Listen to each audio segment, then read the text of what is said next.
दरवाजे पर ताला लटका हुआ है।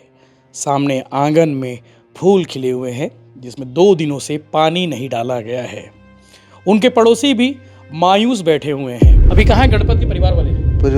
सीना नदी गए थे। हाँ।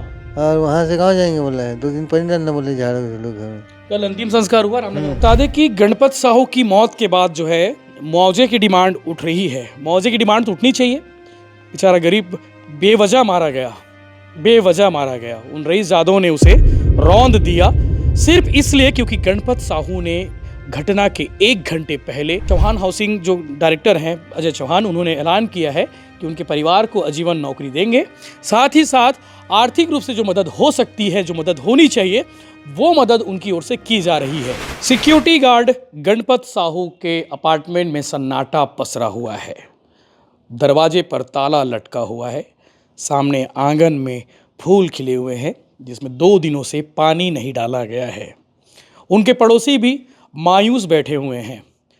उन्हें लगता था कि गणपत ठीक हो जाएगा, उनकी चोटें भर जाएगी और वापस अपने अपार्टमेंट में, अपने D3 स्थित पेंट हाउस में वापस आएगा और फिर से ये पेंट हाउस खिलखिला जाएगा।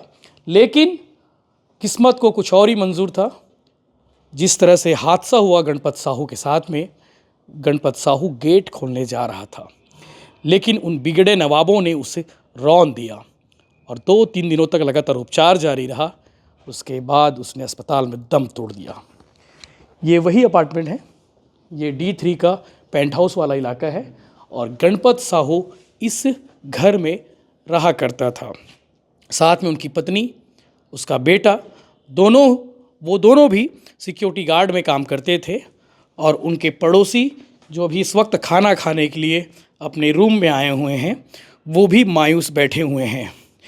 गणपत साहू के बारे में आपको बता दूं कि बेहद गरीब परिवार से ताल्लुक़ रखता है और अपने परिवार की जीविकापार्जन के लिए और 2 पैसे कमाने खाने के लिए वो दुर्ग आया हुआ था बालाघाट से। लेकिन जिस दिन की घटना थी, आपको मालूम होगा कि घटना आपने देखी होगी किस तरह से जो रईसजादों ने उसके ऊपर कार चढ़ाई, गेट खोल रहा था, उन्हीं रईसजादों के लिए वो गेट खोल रहा था। लेकिन उन लड़कों ने, उन बदमाशों ने, जो सचिन सिंह जिसका नाम है, जिसने गाड़ी चला रहा था, जो कार ड्राइव कर रहा था, उसने गेट को ठोका और गेट को ठोकते ही कार उसके ऊपर चढ़ा दी।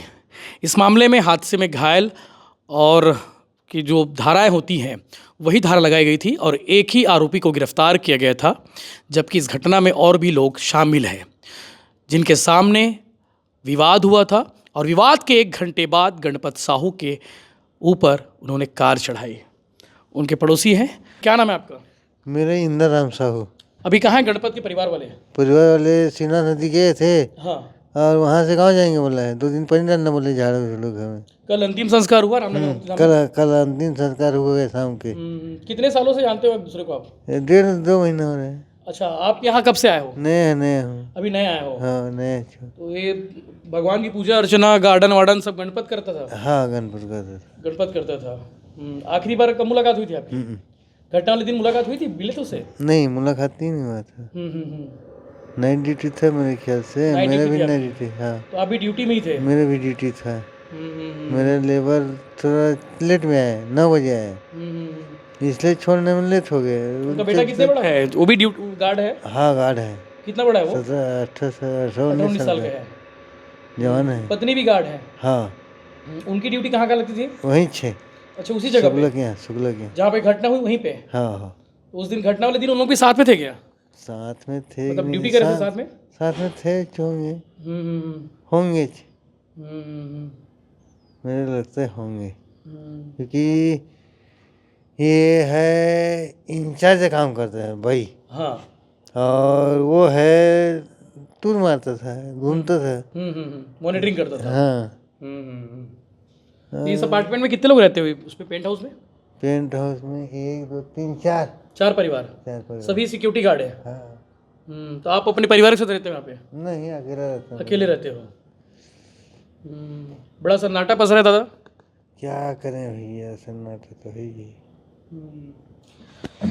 आपको बता दें कि गणपत साहू की मौत के बाद जो है मुआवजे की डिमांड उठ रही है। मुआवजे की डिमांड तो उठनी चाहिए। बेचारा गरीब बेवजह मारा गया, बेवजह मारा गया। उन रईसजादों ने उसे रौंद दिया सिर्फ इसलिए क्योंकि गणपत साहू ने घटना के 1 घंटे पहले उन लड़कों से नाम पूछा था, काम पूछा था कि क्या नाम है तुम्हारा, क्या करने आए हो।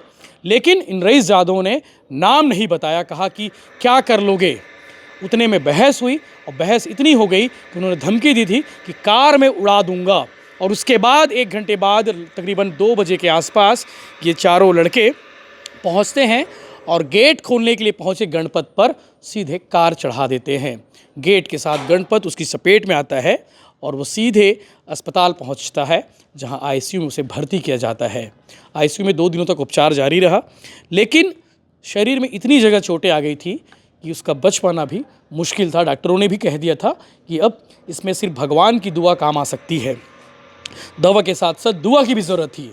यहाँ के लोगों ने भी बहुत दुआएं की, यहाँ के लोगों ने भी बहुत पहल कोशिश की कि किस तरह से उसकी जान बचाई जा सके, लेकिन चोट इतनी ज़्यादा थी कि मुश्किल हो गया और उसने रात तकरीबन 12:30 बजे के आसपास 26 जनवरी की रात को उसने दम तोड़ दिया। इस मामले में साहू समाज भी आगे आया है। उनका कहना है कि इस मामले में गणपत के परिवार वालों को मुआवजा मिलना चाहिए, मुआवजा राशि मिलनी चाहिए, क्योंकि इसके अलावा जो है चौहान हाउसिंग जो डायरेक्टर हैं अजय चौहान, उन्होंने ऐलान किया है कि उनके परिवार को आजीवन नौकरी देंगे। साथ ही साथ आर्थिक रूप से जो मदद हो सकती है, जो मदद होनी चाहिए, वो मदद उनकी ओर से की जा रही है। वहीं सोसाइटी वालों ने ये मांग की है कि उस आरोपी से जुर्माना की राशि वसूली जाए, जो मुआवजा की राशि है उसके परिवार से वसूलना चाहिए। इसके अलावा उनके खिलाफ सख्त से सख्त कार्रवाई होनी चाहिए। अभी तक इस मामले को लेकर पुलिस ने हादसे में जान गई है वही धारा कायम की है, लेकिन लोगों का डिमांड है और जो घटना जो परिलक्षित हो रहा है, जो घटना देखने में लग रहा है, उससे साफ स्पष्ट है कि ये मर्डर है, ना कि दुर्घटना। जो कि किसी की जान दुर्घटना में नहीं गई है, उसे प्लान करके मारा गया है, गणपत साहू की हत्या की गई है। और इसीलिए यहाँ के लोग मर्डर की धारा जोड़ने की मांग पुलिस प्रशासन से की है। अभी तक पुलिस ने इस मामले में कोई बड़ा अपडेट नहीं दिया है कि इसमें धाराओं में किस तरह से चेंजेस लाए हैं, किस तरह से धाराएं बदली गई हैं, ये नहीं बताया है। लेकिन डिमांड हो रही है एक मुआवजा की राशि, दूसरी धारा बढ़नी चाहिए, और तीसरी जिन लोगों ने कार चढ़ाई है, जिन लोगों ने गेट पर कार चढ़ाया है और जिससे गणपत साहू की मौत हुई है, उनसे जो है मुआवजा की राशि वसूल की जानी चाहिए। और साथ ही साथ उनके खिलाफ फांसी की सज़ा की भी मांग यहाँ के रहवासियों ने की है।